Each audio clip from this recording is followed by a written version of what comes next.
C'était un matin ensoleillé pour tester la Switch 2 au Grand Palais à Paris. Elle est plus puissante, avec un écran plus grand, un prix beaucoup plus grand, mais nous, on était surtout là pour les jeux.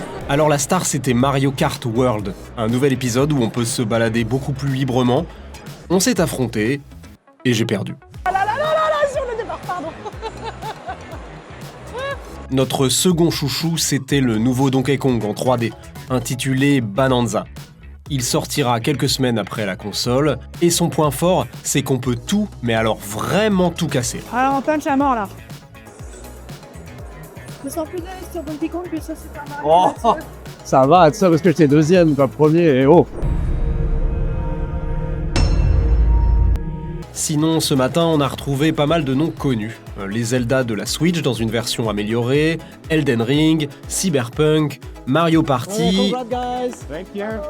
What? Thank you. Good game. Thank you. Good game. Good game. ou encore le plus récent Split Fiction. Une bonne partie d'entre eux seront déjà jouables pour la sortie de la console le 5 juin. Bon bah Loïs, voilà, on a presque tout testé. Ouais, on s'est bien amusé. Alors un truc bien, un truc pas bien.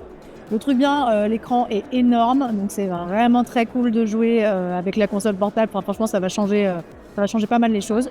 Et puis le truc pas bien pour moi, c'est que, enfin pas bien, j'en sais rien en fait, on verra. C'est que je sais pas si les jeux en mode souris, comme on a pu tester avec le Joy-Con, c'est vraiment pratique quand on est sur un canapé ou dans un train. Carrément. Un truc bien, c'est que le Mario Kart était vraiment chouette. Il a relancé mon intérêt pour Mario Kart, qui s'était pas mal épuisé. Et il a prouvé ta nécessité de t'entraîner. Mensonge. Et le truc pas bien, c'est qu'il y avait beaucoup de jeux qu'on connaissait déjà, par exemple Elden Ring ou Cyberpunk, ou même les Zelda qui étaient là dans une version améliorée, mais ça restait quand même les Zelda qu'on connaît déjà. Donc voilà, mais c'était chouette. Dans l'absolu, j'ai envie de dire, on verra le 5 juin. Hein. On verra le 5 juin. Enfin bonne chance, ce sera pour les gens qui l'auront. Ouais, c'était clair.